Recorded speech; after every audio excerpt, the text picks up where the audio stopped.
पिछले महीने पार्टी की ऑल इंडिया की बैठक में आम सहमति से श्री आकाश आनंद को मैंने अपना एकमात्र उत्तराधिकारी घोषित किया था।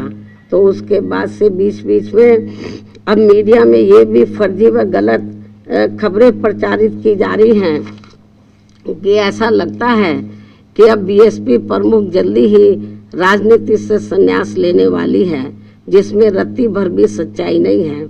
जबकि मेरी जिंदगी का आखिरी सांस भी पार्टी को मजबूत बनाने में ही लगा रहेगा।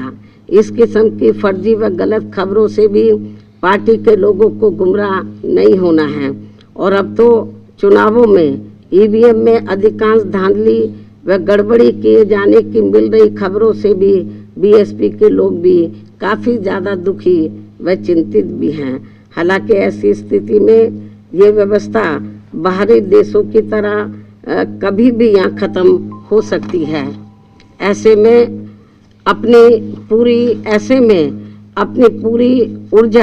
पूरी ऊर्जा से पार्टी को मजबूत बनाने में लगे रहना है। अपनी पार्टी के लोगों को ऐसे में अपनी पूरी ऊर्जा से पार्टी को मजबूत बनाने में लगे रहना है। और यदि पार्टी के लोग इन सभी हालातों का मुकाबला करके अपनी पूरी ईमानदारी व निष्ठा से आगे बढ़ने की पहल करते हैं तो फिर हमारी पार्टी जरूर आगे बढ़ेगी।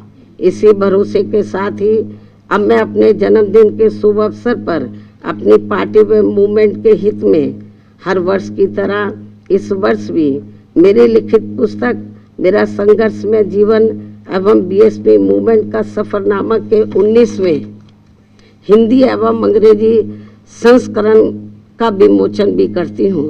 और ये पुस्तक खासकर वर्तमान युवा पीढ़ी व पार्टी में नए जुड़े लोगों के साथ साथ आगे आने वाली पीढ़ी के लिए भी उनका एक उज्जवल एवं बेहतरीन मार्गदर्शक बनने का काम करेगी, जिसे मैं हर वर्ष इस पुस्तक के जरिए आज के ही दिन अपने लोगों को ये खास तोहफा भी देती हूँ। और अब मैं इस अति महत्वपूर्ण पुस्तक का विमोचन करने से पहले पार्टी के लोगों से ये भी अनुरोध करती हूँ कि अब देश में लोकसभा के आम चुनाव होने का भी समय बहुत कम ही रह गया है। और यदि इस चुनाव में पार्टी के लोग मेरे दिशा निर्देशों के मुताबिक चलकर व रात दिन कड़ी मेहनत करके अपनी पार्टी का बेहतर रिजल्ट ले आते हैं तो फिर यही इनका इस वर्ष मेरे जन्मदिन का खास तोहफा भी होगा। वैसे मुझे पूरी उम्मीद है कि पार्टी के सभी लोग अपने तन मन धन की पूरी ऊर्जा शक्ति एकजुटता तथा आपसी भाईचारे के साथ मिलकर लोकसभा का ये आम चुनाव पूरी दमदारी के साथ ही लड़ेंगे और केंद्र की सत्ता में अपनी प्रभावी भागीदारी भी सुनिश्चित करेंगे। इसके साथ ही इस चुनाव को लेकर जहां मैं ये बात भी फिर से स्पष्ट कर देना चाहती हूं कि हमारी पार्टी देश में जल्दी ही घोषित होने वाले लोकसभा के ये आम चुनाव यहाँ गरीबों एवं उपेक्षित वर्गों में से विशेषकर दलितों, आदिवासियों, अति पिछड़े वर्गों, मुस्लिम व अन्य धार्मिक अल्पसंख्यक समाज के लोगों के बलबूते पर ही पूरी तैयारी व दमदारी के साथ अकेले ही लड़ेगी। और इन्हीं के बलबूते पर ही हमने सन 2007 में यहाँ आबादी के हिसाब से देश के सबसे बड़े प्रदेश उत्तर प्रदेश में अकेले ही चुनाव लड़कर फिर अपनी पार्टी की पूर्ण बहुमत की सरकार भी बनाई थी। इसलिए अपने इस अनुभव को भी खास ध्यान में रखकर हमारी पार्टी लोकसभा के ये आम चुनाव अकेले ही लड़ेगी तथा देश की जातिवादी, पूंजीवादी, संकीर्ण व सांप्रदायिक सोच रखने वाली सभी विरोधी पार्टियों से अपनी दूरी बना के रखेगी। अर्थात हमारी पार्टी यहाँ किसी भी गठबंधन व पार्टी के साथ मिलकर ये चुनाव नहीं लड़ेगी। इसके साथ ही यदि ये चुनाव सन 2007 में यूपी विधानसभा के हुए आम चुनाव की तरह फ्री एंड फेयर होता है, जिसमें उस समय ईवीएम में कोई भी धांधली व गड़बड़ी आदि नहीं की गई थी।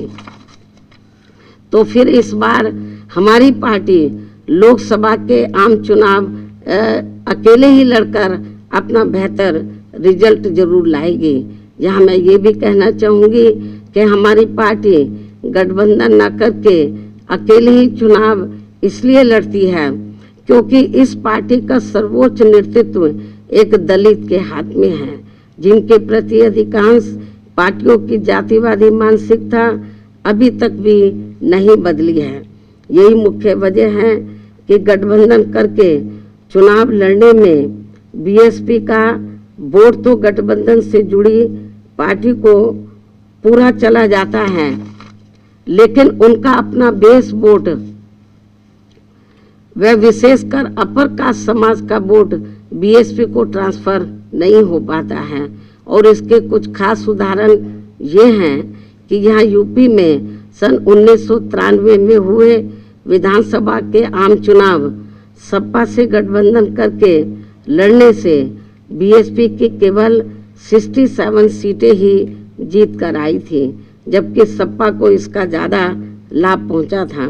उसके बाद सन 1996 में बीएसपी ने यूपी में हुए विधानसभा का आम चुनाव कांग्रेस पार्टी से गठबंधन करके लड़ा था, जिसमें पार्टी की केवल 67 सीटें ही जीत कर आई थी और इस चुनाव में भी कांग्रेस पार्टी को ही ज़्यादा फायदा हुआ था। तो तब फिर बीएसपी ने यहाँ सन 2002 में विधानसभा के हुए आम चुनाव अकेले ही लड़ा था, जिसमें पार्टी की पहली बार यहाँ 67 से बढ़कर लगभग 100 सीटें जीत कर आई थी, जिसमें 2 हमारे विधायक सिंबल ना मिलने की वजह से समय से इंडिपेंडेंट जीत कर आए थे। उसके बाद सन 2007 में यूपी में विधानसभा के हुए आम चुनाव में बीएसपी ने फिर से अकेले चुनाव लड़कर यहाँ अपनी पूर्ण बहुमत की सरकार भी बना ली थी, जबकि उस समय ये चुनाव ईवीएम से ही हुआ था, जिसमें शुरू में कोई धांधली व बेईमानी आदि नहीं हो पाई थी। साथ ही यहाँ लोकसभा आम चुनाव में व देश के अन्य राज्यों में भी अकेले चुनाव लड़कर खासकर वोट प्रतिशत के हिसाब से पार्टी की काफी अच्छी स्थिति रही है। जैसे ही घड़ी का काटा दोपहर 2:30 पे आए, बबीता जी का दिल सास बहू साजिश के लिए मचल जाए। और ये है इनकी बहू, पूरे दिन ऑफिस की टेंशन हो जाए गॉन जब ये करें अपना फेवरेट शो फ्री टाइम पे ऑन। इनकी तरह आप भी देखिए अपना फेवरेट शो अपने टाइम पर और डाउनलोड कीजिए एबीपी लाइव ऐप अपने स्मार्ट टीवी पर।